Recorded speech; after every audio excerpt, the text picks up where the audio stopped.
Oremos. Pai, nós queremos te agradecer por o tempo que nós tivemos aqui de adoração. Queremos te pedir, Senhor, que em nome de Jesus o Senhor derrame da tua graça e da tua misericórdia sobre nossas vidas, para que nós possamos ouvir a tua palavra, Senhor. Ouvir a tua palavra, compreender a tua vontade e sermos tocados, ó Deus, pelo teu Santo Espírito. Senhor, nós queremos te pedir, Deus, que o Senhor venha nos moldar conforme o caráter de Cristo Jesus. Que o Senhor venha transformar os nossos corações.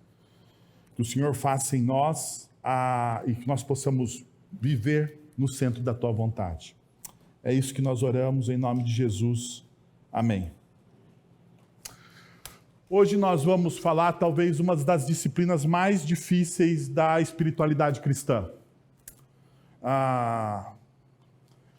Eu não me canso de repetir uma frase do Lewis para vocês que me tocou muito na minha caminhada enquanto discípulo de Jesus, que é: se você deseja uma religião confortável, se você deseja uma expressão de espiritualidade confortável, definitivamente o cristianismo não é a sua melhor opção. Lewis, ele escreveu isso no texto do Cristianismo Puro e Simples. Se você deseja uma expressão de espiritualidade que satisfaça os seus desejos, que coloque você no centro da vida, que você seja mimado e alimentado, o cristianismo não é essa expressão de espiritualidade. Definitivamente, o cristianismo não é essa expressão de espiritualidade. Por quê? Porque o cristianismo descentraliza o seu eu. O cristianismo tira o seu eu do centro. E isso mexe com aquilo que nós somos. Porque a nossa natureza, a nossa inclinação natural é que eu seja o centro. E isso não tem a ver com formação. Isso tem a ver com a marca do pecado nos nossos corações. Você pode olhar as nossas crianças pequenas, né? Quem é avô, pai, já percebe essa realidade. Logo na tenra idade, quando a criança aprende a fazer as suas primeiras expressões, qual é uma das primeiras expressões, palavras, ações que as nossas pequenos infantes aprendem?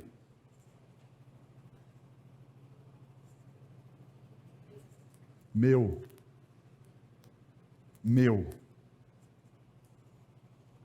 Não é isso? Meu. Você vai pegar um brinquedo de uma criança, vejam a minha filha.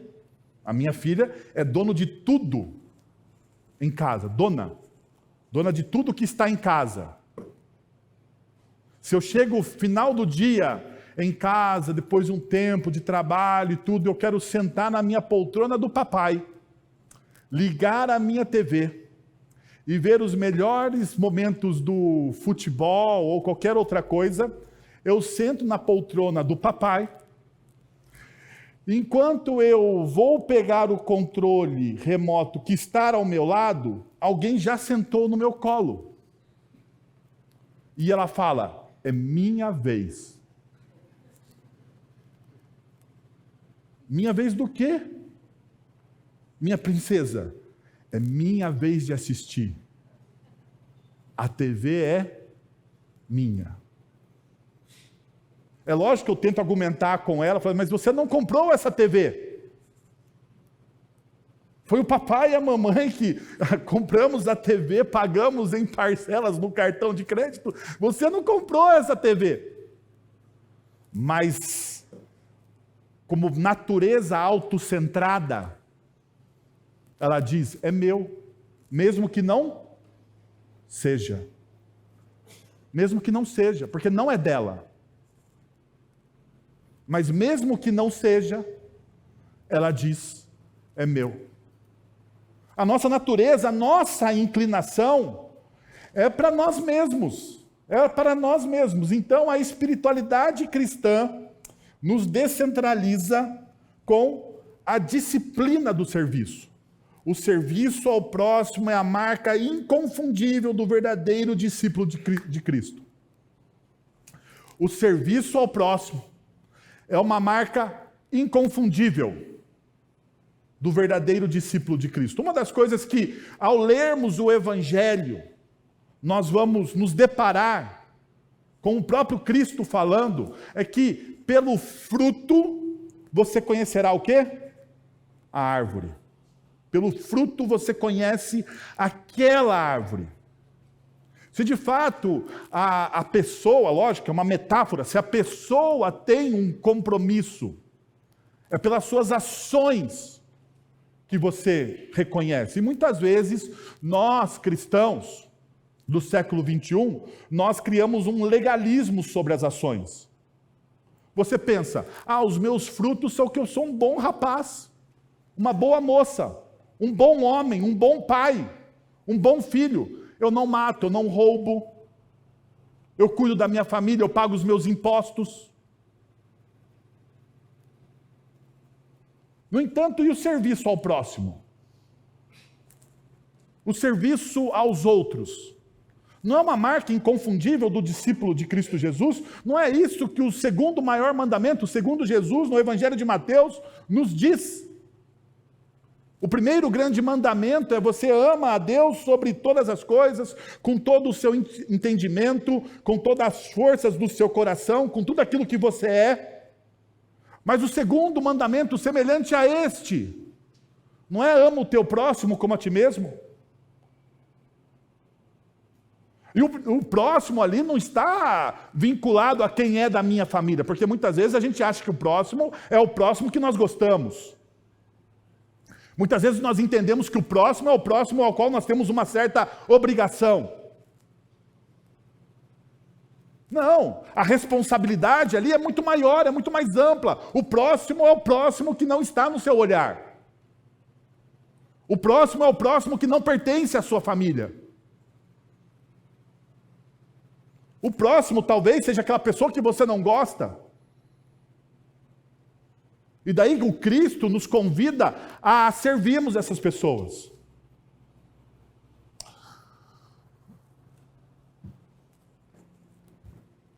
Então deixa eu dar o contexto para vocês do texto que nós vamos estudar nessa manhã. Porque esse texto é a última parte que nós compreendemos, que nós encontramos os ensinamentos mais detalhados sobre o discipulado do Novo Testamento. Nesses capítulos, do capítulos de 8 a 10 do Evangelho de Marcos, nós podemos identificar a enfática predição da morte e ressurreição de Jesus. Do capítulo 8 até o capítulo 10, durante 3 vezes Jesus fala sobre sua morte e ressurreição. Ele está ensinando os seus discípulos. Durante 3 vezes nós vemos as respostas equivocadas dos discípulos. Nós percebemos isso na nossa leitura. E também nós vemos lições sobre o discipulado e serviço verdadeiro e a verdadeira grandeza espiritual. O que realmente é ser grande aos olhos do reino de Deus? O que realmente é ser relevante aos olhos do reino de Deus? Então, durante esse capítulo, essas temáticas se repetiram. Esse é o contexto geral. E perceba, Jesus está repetindo de maneira intencional aquilo que está acontecendo no texto. De maneira intencional. Jesus repete, até que o momento que os seus discípulos consigam entender. Mas, no entanto, apesar da insistência de Jesus repetir os seus ensinamentos, nós percebemos que os discípulos não compreendem aquilo que ele está falando. Não compreende. Ele fala de duas uma. Ou nós temos uma dificuldade de compreensão mesmo, cognitiva, de entender o que Jesus está falando, ou que é para mim a avenida central dessa questão, nós não queremos ouvir o que Jesus está falando. Nós não queremos, nós temos uma dificuldade. Então, é como a experiência do pai. Quem é pai aqui, né, sabe o que eu estou falando. Quando você fala com o seu filho, ele finge que não ouve. Hã? E quem é filho aqui já também passou por já fez isso com o seu pai. Hã? Você fala, o seu pai fala com você, e você simplesmente finge que ele não falou. Quantos aqui passam por essa experiência? Eu passo direto essa experiência. E quem é o filho que faz isso com seu pai? Por favor, filhos, levante a mão. Brincando, filhos, fique tranquilo. Fique tranquilo. Não confesse o seu pecado neste momento. Jesus está falando com seus discípulos, eles não estão ouvindo, não estão compreendendo, eles não estão querendo ouvir. Querendo ouvir.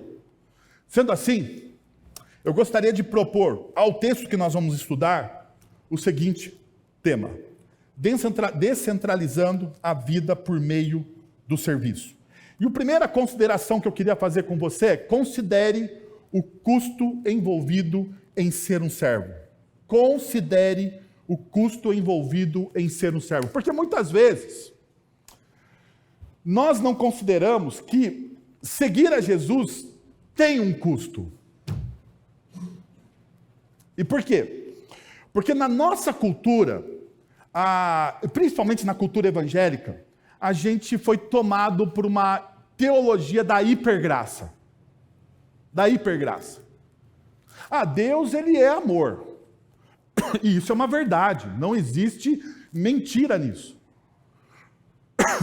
No entanto, o amor, ele não está destituído de responsabilidades.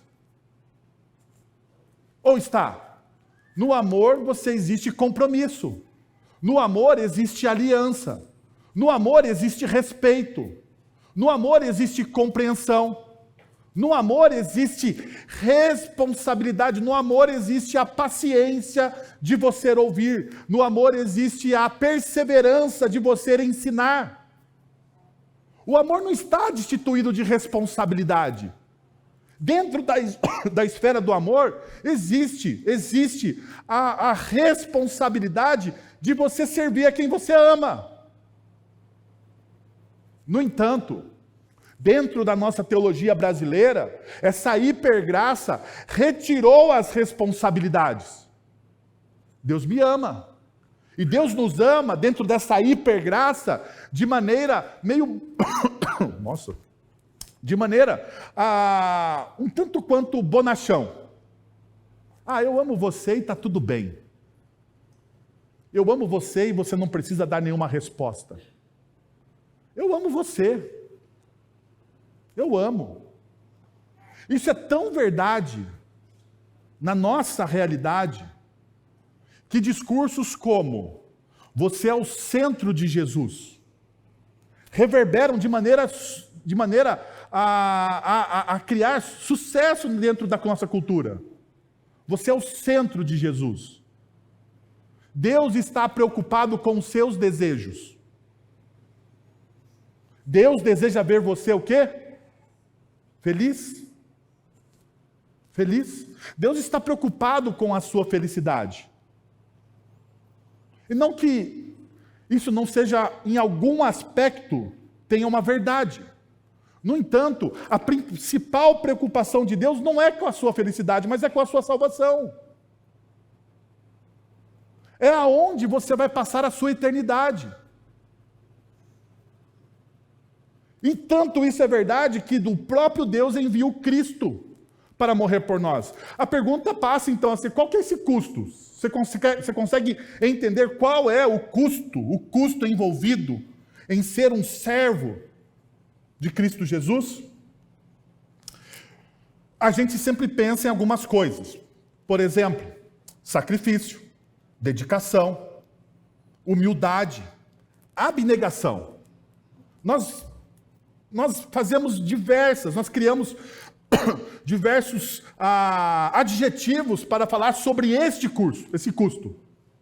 No entanto, a gente precisa se perguntar: sem querer dividir o que não deve ser dividido, e a gente sabe que dentro do discipulado cristão, dentro da espiritualidade cristã, as coisas não devem ser divididas, porque ele é orgânico. Qual destes é o mais desafiador? Qual destes? Ou melhor, há algo mais desafiador do que isso? Dentro do custo de você ser um discípulo de Cristo Jesus, existe algo mais desafiador do que sacrifício, dedicação, humildade, abnegação? Eu acho que existe. Pelo menos, olhando para as Sagradas Escrituras, eu entendo que existe. E talvez seja isso. O custo do serviço, frequentemente subestimado, é a perda do controle. A partir do momento que você abraça a espiritualidade cristã como uma avenida central da sua vida, você perde o controle, pois todo o governo agora não está mais nas nossas mãos, mas está nas mãos daquele a quem servimos, Deus em Cristo pelo poder do Santo Espírito. Qual é o nosso custo? O custo é a perda do controle. É a perda do controle. Você já parou para pensar? Você já fez uma reflexão profunda de que as situações mais dramáticas da sua vida têm a ver com o sentimento de perda do controle? Pais, quando filhos crescem, pais perdem o quê? Pais perdem o quê?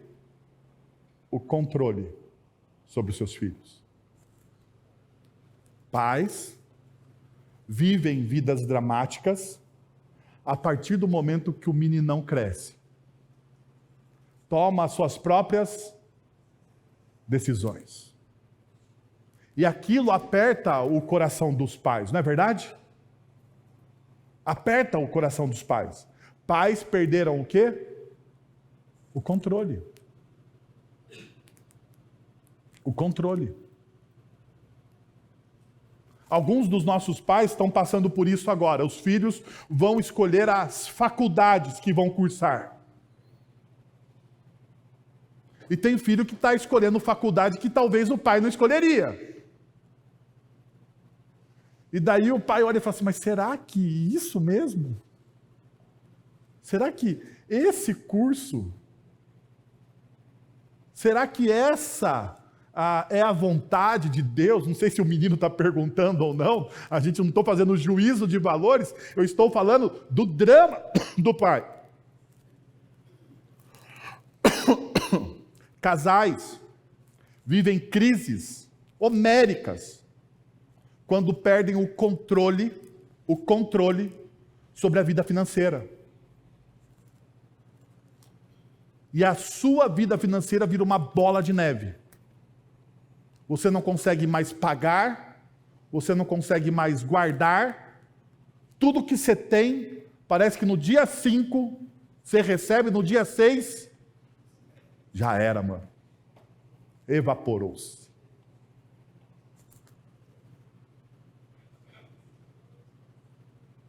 E quando a gente perde o controle sobre essa área, nós nos sentimos refém. Isso acontece também na questão da saúde, quando você é surpreendido por um diagnóstico médico. E daí você faz o quê? Você perde o controle. Então, uma das coisas que Gênesis capítulo 3 nos ensina é que nós desejamos o controle. Vocês serão como deuses. Era isso que a humanidade desejava. E quando nós vamos servir a Cristo, nós perdemos esse controle. Perceba o que o texto está dizendo em Marcos capítulo 10, a partir do verso de número 32. Eles estavam saindo para Jerusalém e Jesus ia à frente. Os discípulos estavam admirados, enquanto os que o seguiam estavam com medo. Novamente, ele chamou à parte os 12 e lhes disse o que haveria de lhe acontecer. Estamos subindo para Jerusalém e o Filho do Homem será entregue aos chefes dos sacerdotes e aos mestres da lei. Eles o condenarão à morte e o entregarão aos gentios, que zombarão dele, cuspirão nele e açoitarão e o maltratarão. E o matarão, desculpa. 3 dias depois, ele ressuscitará.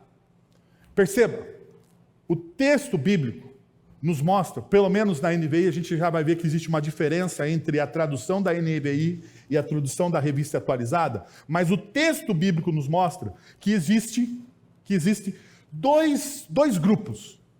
Dois grupos. E esse grupo de discípulos, os 12, e mais um grupo maior de discípulos, eles estavam seguindo Jesus. E diz o texto, Jesus ia à frente.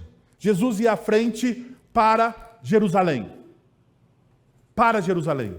E nós precisamos nos lembrar que constantemente Jesus ensina que ir para Jerusalém significa a sua morte e ressurreição.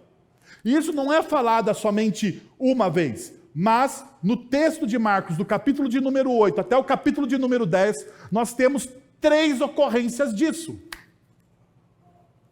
No capítulo de número 8, versos 31 e 32, no capítulo de número 9, versos 30 e 31. Jesus, ele ensina constantemente que ir a Jerusalém é que ele vai morrer. Ele vai passar pelo seu martírio. Agora, presta atenção. Esses discípulos, eles estão seguindo quem? Quem ia à frente? Jesus. Jesus vai a Jerusalém. Jerusalém significa martírio. Qual é o sentimento? Qual é o sentimento desses discípulos? Veja, os discípulos estavam admirados, enquanto os que seguiam estavam com medo. Algumas pessoas estavam admiradas. A ideia da palavra admirada aqui no grego significa assombrado. Eles estavam assombrados, que eu acho que se encaixa um pouco melhor com o contexto, porque eles seguiam a Jesus e viam a sua determinação de cumprir realmente aquilo que ele estava falando. Eu vou a Jerusalém, e nesta Jerusalém eu serei entregue nas mãos dos mestres da lei, dos fariseus. Eles me condenarão à morte, me entregarão nas mãos dos gentios e esses me matarão. Tinha um outro grupo de discípulos que seguia com medo. A palavra medo ali, talvez a melhor tradução seria a reverência. Alguns olhavam para Jesus e tinham uma reverência por aquilo que ele estava fazendo. Então, você tem 2 grupos. Agora, perceba uma coisa. Eu sei que na nossa igreja muitas pessoas usam a revista e a atualizada, a gente vai perceber o seguinte. A NVI identifica no texto 2 grupos distintos com sentimentos diferentes. Um de admiração, positivo, assombro. O outro de medo, negativo. Já a revista e a atualizada, um grande grupo de pessoas, incluídos os 12, em um grupo maior de discípulos, com sentimentos que se complementam. Perceba como que se coloca a tradução da revista atualizada. Jesus ia diante dos seus discípulos. Estes se admiravam e o seguiam tomados de apreensão. Diferente, né? Diferente. E Jesus, tomando a levar a parte os 12, passou a revelar-lhes as coisas que lhe deveria sobrevir, dizendo, e daí continua o texto. A questão é, como que a gente concilia isso? Como a gente concilia essas 2 perspectivas? Para conciliar essas perspectivas, podemos considerar que ambos os sentimentos estavam presentes no grupo total que seguia Jesus. Dentro desse grupo maior, havia diversidade de reações emocionais à missão de Jesus. Alguns estavam admirados e maravilhados por aquilo que Jesus estava fazendo. Outros, ou pela sua determinação, pelo propósito, enquanto outros estavam tomados pelo medo, pela reverência. Quais são as implicações, pelas implicações iminentes desse perigo? Essa interpretação, elas podem ser harmonizadas com as traduções ao entender que as emoções de admiração e medo coexistem em nossa experiência. Na nossa experiência, nós podemos ter, como seres humanos, ao mesmo tempo que nós temos medo de uma situação, nós o quê? Admiramos a coragem de alguém. Bom, refletindo as complexas respostas humanas diante desse caminho do discipulado cristão, nós precisamos olhar isso de maneira prática. Prática. Como essa admiração e essa reverência tomam conta do nosso coração. Do nosso coração. Então, perceba, admiração, seja inspirado pela grandeza do chamado de Cristo, deixe-se maravilhar pela beleza do Evangelho e pela profundidade do amor de Deus. Essa admiração deve nos levar a servir com alegria e entusiasmo, reconhecendo a honra e o privilégio de sermos coparticipantes da obra de Deus. Perceba, talvez uma coisa que aqueles primeiros homens, naquele momento que eles estão vivendo, eles não entendiam, é que ao se tornarem discípulos de Cristo Jesus, Deus os convidou a participarem, a serem coparticipantes da obra que Deus está fazendo na história. E nós fazemos parte dessa mesma obra. Dessa mesma obra. Deus nos convida a sermos coparticipantes da obra que Ele faz na história.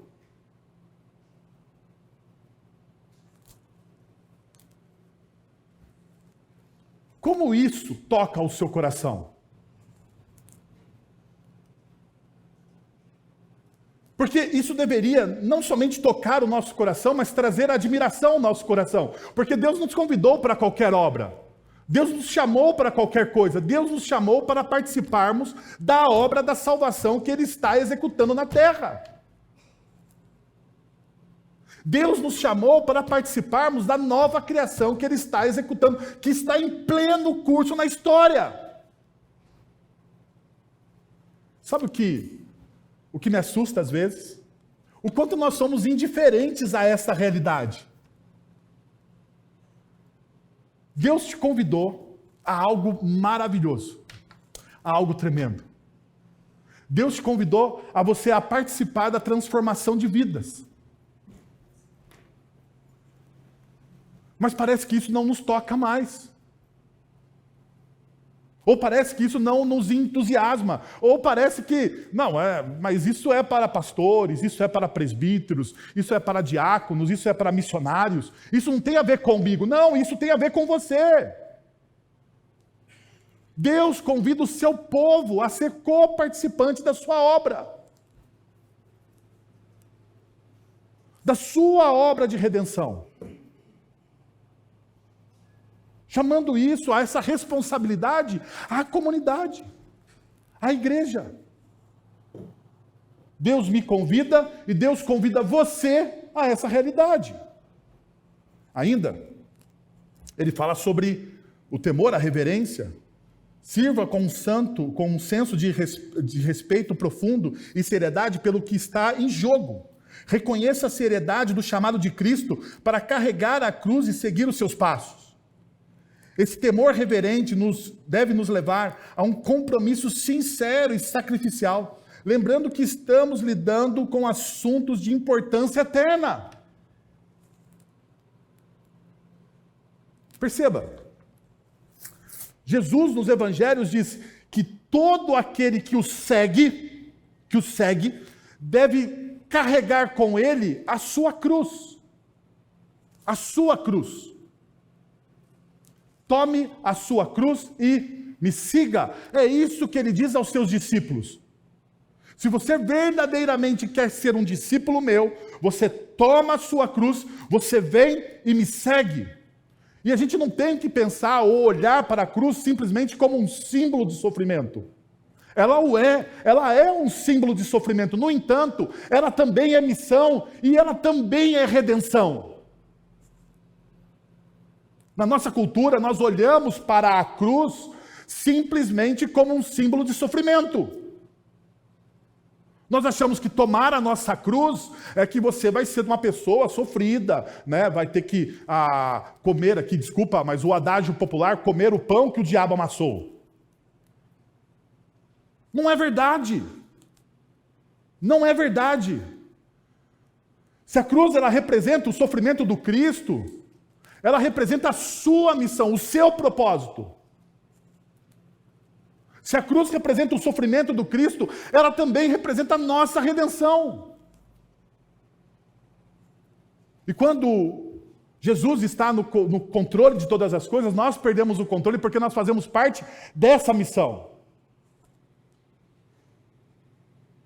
As nossas escolhas, e me desculpe falar isso para você, talvez isso choque o seu coração e você não goste de mim nessa manhã, mas as nossas escolhas não importam mais.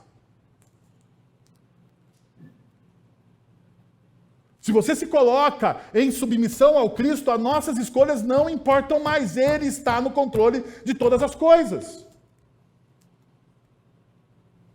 E Ele não está no controle para beneficiar você. Ele está no controle para executar a missão de redenção que Ele tem para todos nós. Tanto é verdade que o autor que eu mais gosto, do C.S. Lewis, ele diz o seguinte: Cristo diz: dê-me tudo. Perceba, dê-me tudo. Eu não quero tanto do seu tempo, e tanto do seu dinheiro, e tanto do seu trabalho. Eu quero você. Lewis está comentando o texto sobre se tornar um discípulo de Jesus. Analisando o texto, Lewis chega a essa conclusão. Cristo não está dizendo que Ele quer uma parte do nosso dinheiro. Cristo não está dizendo que Ele quer uma parte do meu tempo. Cristo não está dizendo que Ele quer uma parte do meu trabalho. Porque é assim que nós tratamos Jesus. Nós viemos aqui, nós entregamos o nosso dízimo e nós achamos que estamos ok. Nós viemos aqui, servimos durante uma hora e achamos, tá ok, eu já servi durante uma hora. Deus não quer isso, Deus quer você por completo. Ele diz: eu não vim para atormentar o seu natural. Eu vim para matá-lo. Nenhum meio termo é suficiente. Eu não quero cortar o galho aqui e outro ali. Eu quero derrubar a árvore inteira.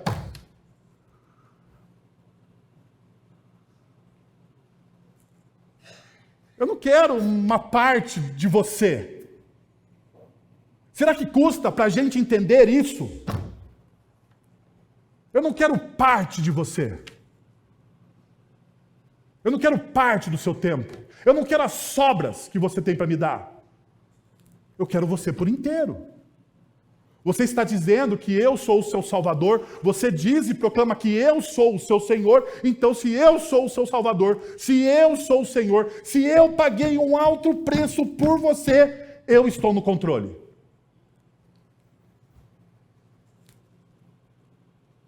E você precisa, então, submeter os seus sonhos, os seus planos, as suas vontades, os seus desejos ao Cristo. Porque a vida não é mais sobre você. E eu sei, isso é desconfortável, porque todos os nossos coaches, todos os livros de autoajuda, todos os filmes que nós assistimos, todos os psicólogos que existem, não os cristãos, né, mas toda a maioria do arcabouço psicológico da nossa cultura diz que a vida é sobre você, mas a vida não é sobre você. Mas isso nos incomoda.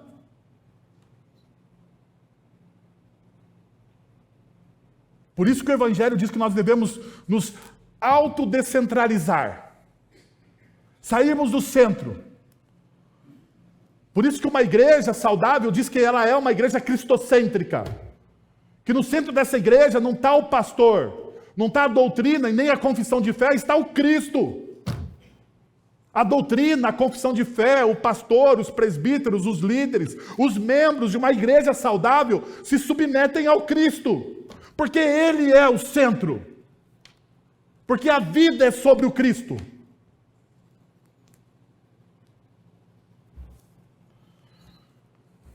Deixa eu perguntar para você, sinceramente, você já perdeu o controle da sua vida? Você já perdeu esse controle? Ou o seu cristianismo, a sua espiritualidade está autocentrada em você? É para satisfazer os seus desejos. Segundo, ser um servo vai contra as nossas inclinações humanas.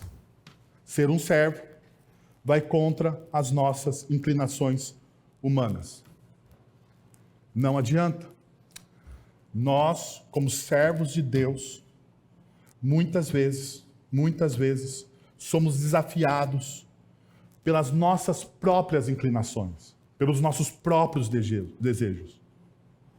Perceba, Jesus, e aqui está uma das coisas que a gente precisa entender na nossa espiritualidade. Jesus não morreu pelo nosso pior. Porque a gente acha que Jesus morreu pelo nosso pior, pela nossa pior versão. Pelos nossos piores pecados.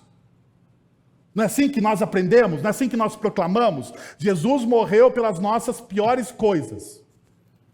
Isso cria um nó na nossa cabeça. No entanto, Jesus ele não morreu pela nossa pior versão, pelos nossos piores pecados. Pois quando nós nos encontramos com nós mesmos, com a nossa pior versão, os nossos olhos se voltam automaticamente para a cruz, porque nós sabemos que estamos perdidos. Quando você se encontra com a sua pior versão, você sabe que você precisa de um Salvador. No entanto, Jesus morreu, na verdade, pela nossa melhor versão. Jesus morreu pelas nossas virtudes. Foi por isso que Jesus morreu. Pelas nossas virtudes. Pois são as nossas virtudes que nos afastam da dependência de Deus. Já perceberam isso? Que toda vez que você se sente autossuficiente, você se afasta de Deus. Toda vez que você se acha bom o bastante em uma área, você se afasta de Deus. Eu nunca vou cometer esse pecado. Esse é o primeiro passo para você cometer esse pecado. Você dizer, não, eu estou acima disso. Eu sou o santo dos santos. Nessa área, eu sou o santo dos santos. Eu piso neste inimigo, usando aqui uma linguagem mais avivalista. No entanto, quando você se sente grande, diz o texto de Provérbios, que o princípio da queda está onde? Na arrogância. Na arrogância do coração. Quando você se sente suficiente, você cai. Jesus morreu então pelo quê? Pelas nossas virtudes, porque todas as nossas virtudes não são aceitas diante de Deus. Perceba essa realidade. Alguém uma vez me perguntou aqui ao final do culto, porque às vezes acontece isso, ao final do culto, uma pessoa vem e fala assim, pastor, tem uma dúvida teológica. Depois de você pregar cerca de 1 hora, alguém tem uma dúvida teológica, na sua cabeça quase dando tilt. Bom, eu falei, mas como um bom pastor, eu falei, pode falar, minha irmã. Pode falar, se sobrou algum neurônio aqui, ele vai te ajudar. Se for possível te responder.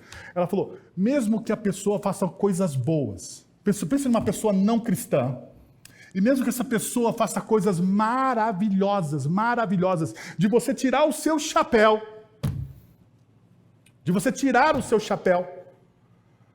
essa pessoa é uma pessoa, Deus não aceita a bondade dessas pessoas? Deixa eu te dizer, não aceita as suas melhores virtudes, as suas melhores bondades, porque toda a nossa bondade diante de Deus está contaminada pelo nosso pecado.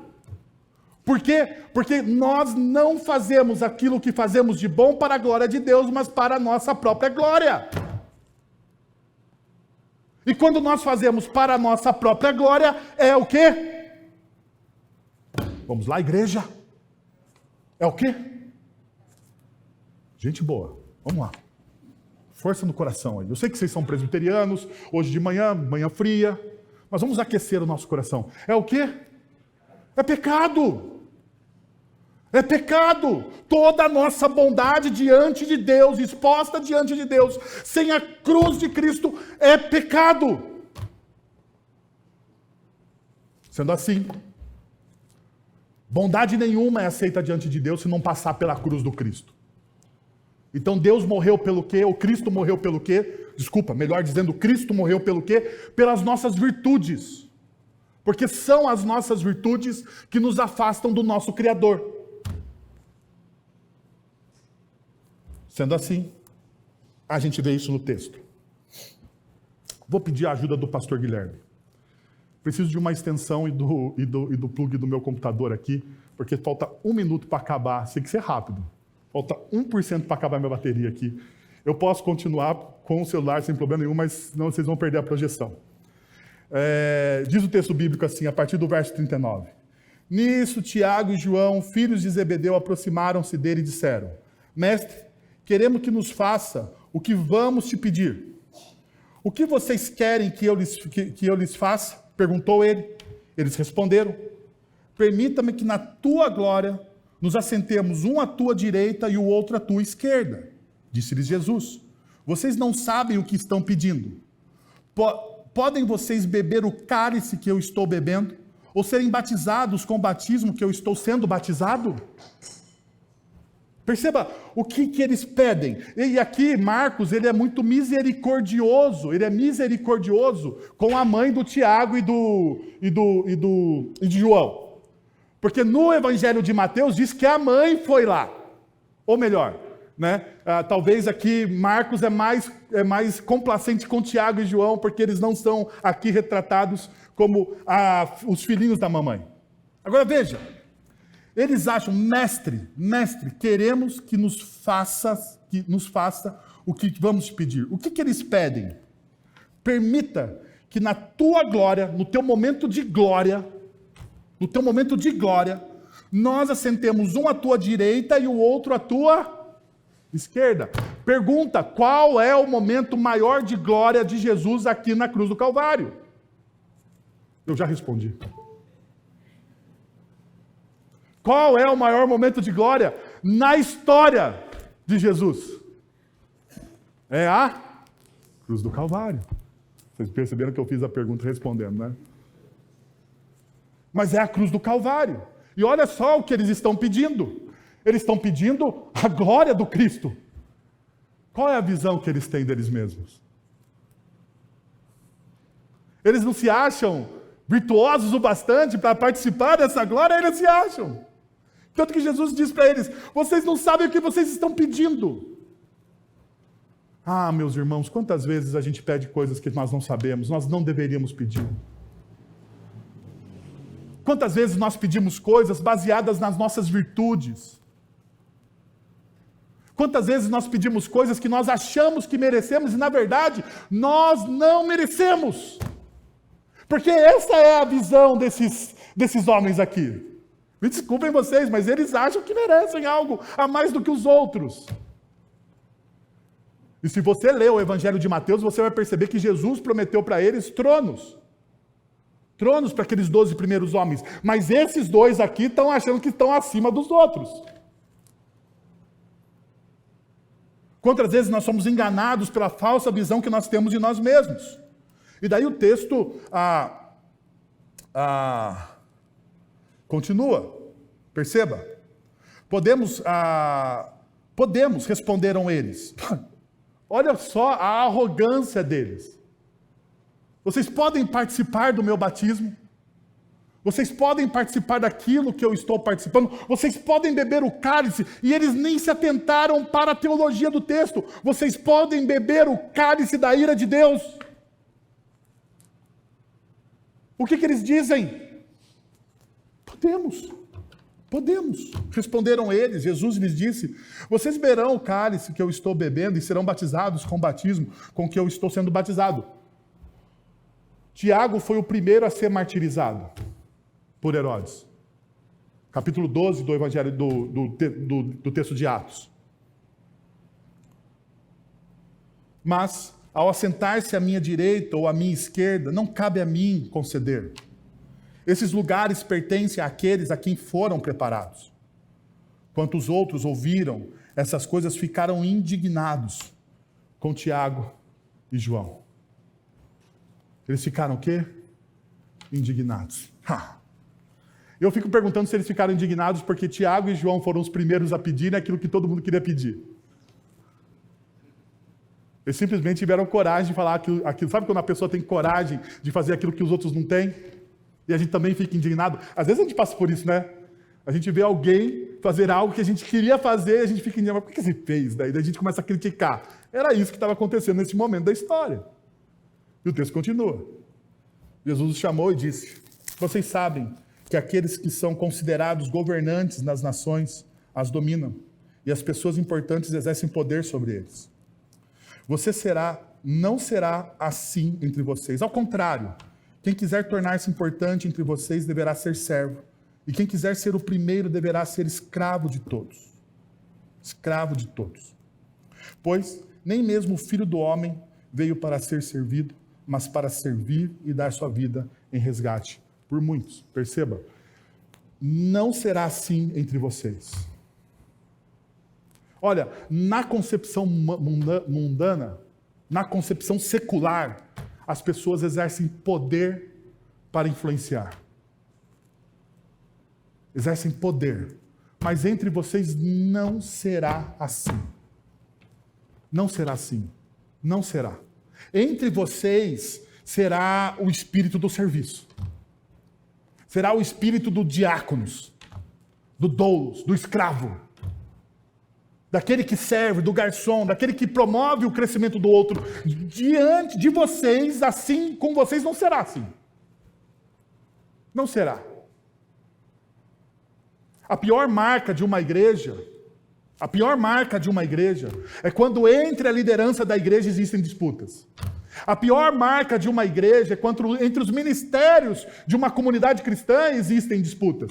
A pior marca de um discípulo de Jesus é entre a família existir disputas, ao invés do serviço. E nós podemos perceber essa realidade dentro dos nossos relacionamentos conjugais e de pai para filhos. Quantas vezes nós entramos em disputas desnecessárias, simplesmente para obter o troféu da razão. Você conhece o troféu da razão? Você conhece? Quantas vezes você já ganhou o troféu da razão na sua vida? Eu, em casa, sou campeão do troféu da razão. Sabia disso? Eu tenho uma estante na minha casa com os meus troféus da razão. Toda vez que eu, ao final de uma discussão, seja com os meus filhos ou com a minha esposa, e eu falo assim: eu tinha razão. Eu ganhei o quê? O troféu da razão. Mas nós entramos nesse embate sem pensar no outro. Nós entramos nesse embate simplesmente para nós termos a razão. E provavelmente nós entramos nesse embate para termos a razão, não para servir o outro, mas para alimentar o nosso ego. Por isso que eu tenho a minha estante de troféu da razão. Porque toda vez que eu olho para aquela estante, eu penso: Deus me fez singular.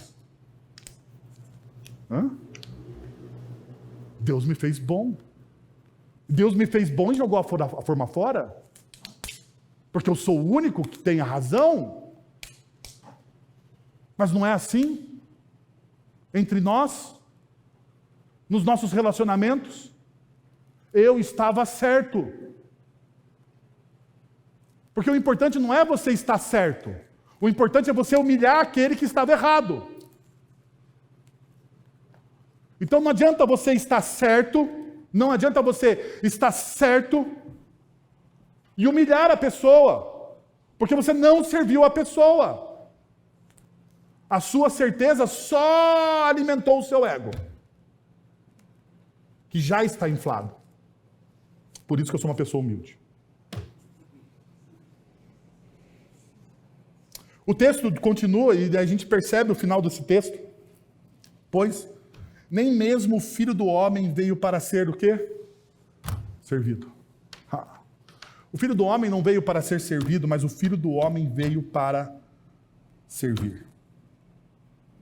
Ele não veio para ser servido, mas para servir. O Filho do Homem é aquele que é o Senhor, o Rei de todas as coisas, aquele que deve ser servido. Ele não veio para ser servido. E aqui está a grande luta no nosso coração. Quem aqui não gosta de ser bem servido?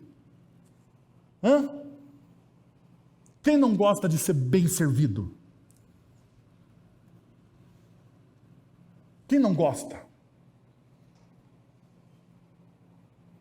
E o texto está dizendo, eu não vim aqui para ser servido, mas eu vim aqui para servir e dar a minha vida em resgate a muitos. Então deixa eu te dar algumas indicações que o texto já nos mostrou de maneira muito rápida, que conspiram contra a formação do caráter de Cristo em nós. Veja, aqueles que desejam destaque no reino de Deus revelam uma compreensão superficial do que significa seguir a Jesus e ser o seu discípulo.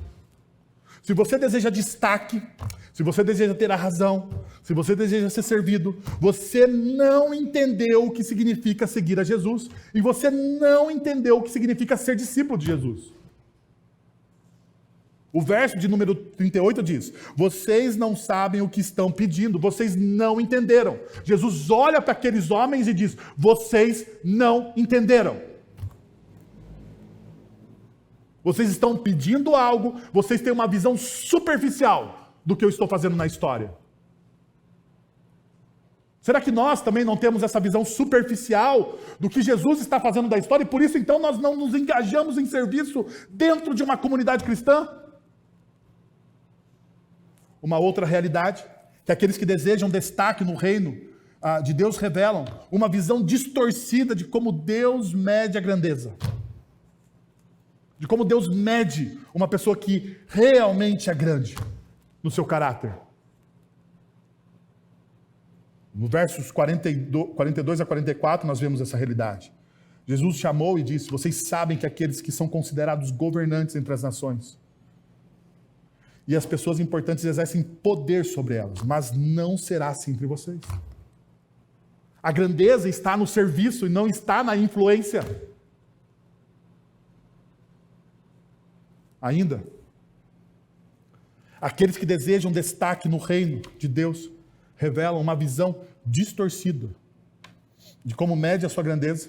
E por último, aqueles que revelam destaque no reino de Deus revelam uma mentalidade ainda mais moldada pela cultura secular. Ainda moldada pela cultura secular. Perceba, não será assim entre vocês. O que eles faziam? Aqueles homens, como que estava a mentalidade deles, moldadas pelo Cristo ou moldadas pela cultura secular? A nossa mentalidade é moldada pelo quê? Deixa eu te perguntar uma coisa, quando você pensa que você tem direitos, sabe? Nós brigamos pelo quê? Pelos nossos direitos.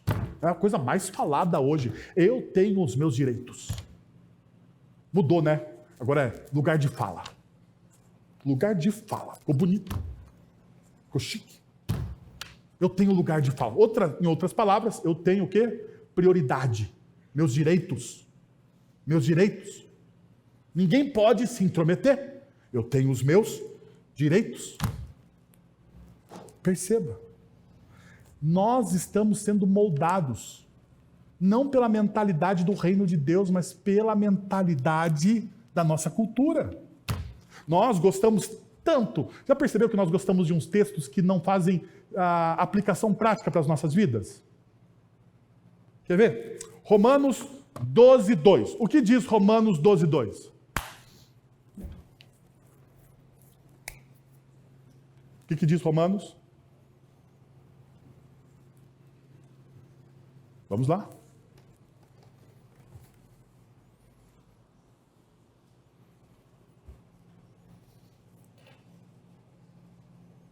O que diz Romanos, meus irmãos? Não me deixem sós.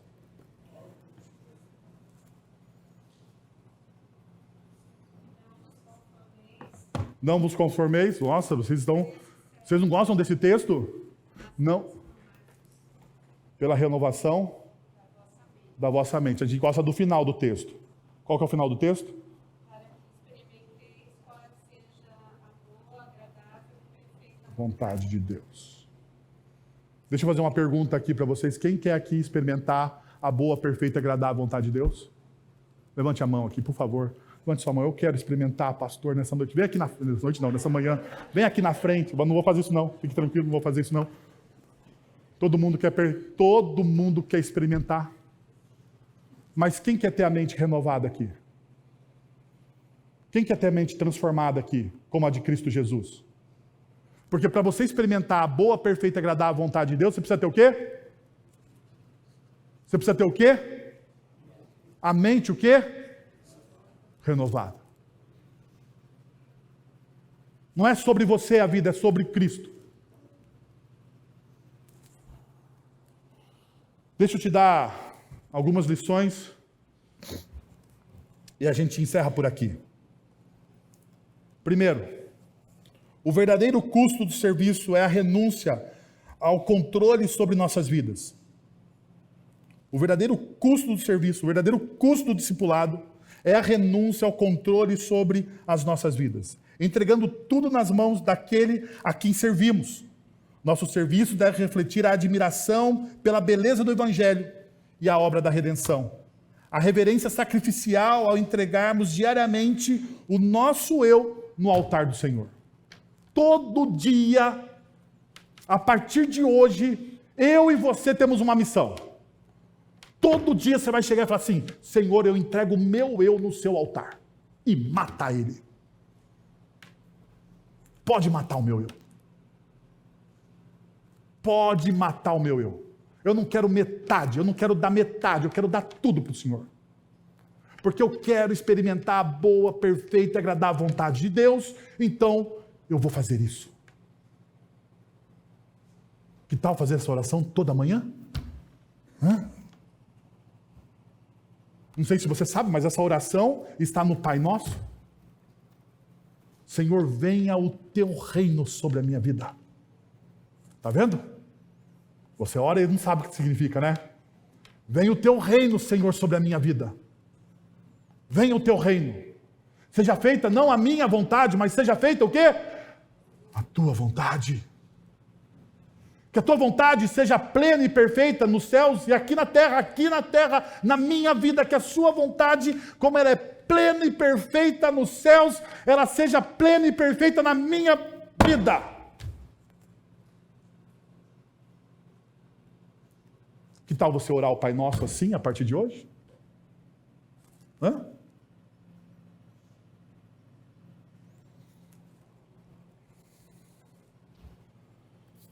Evite a superficialidade do Evangelho que induz a desejar o que Deus não planejou.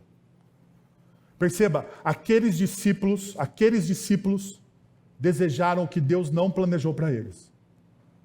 Vocês não sabem o que vocês estão o quê? Pedindo. Vocês não sabem. Desenvolva uma visão equilibrada de sua identidade em Cristo, celebrando os seus dons e entregando ao Espírito Santo os seus defeitos para que ele molde o seu caráter conforme o de Cristo. Lembre-se, Deus não avalia você pelas suas conquistas. Reoriente a sua mentalidade em torno da cruz. Que tal você fechar os seus olhos? E você aí no seu coração fazer a oração que o nosso pequeno Kalel fez hoje na liturgia. A oração do Pai Nosso. Oremos.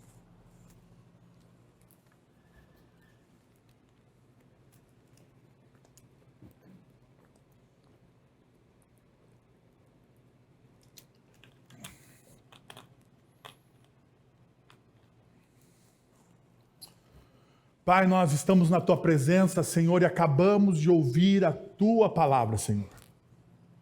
E queremos te pedir, Pai, que em nome de Jesus, essa palavra não saia daqui vazia, mas transforme as nossas vidas, transforme o nosso coração, para que tenhamos, ó Deus, em nós moldado o caráter de Cristo Jesus. Nós precisamos disso, Senhor. Nós precisamos da Tua graça, da Tua misericórdia, do Teu poder.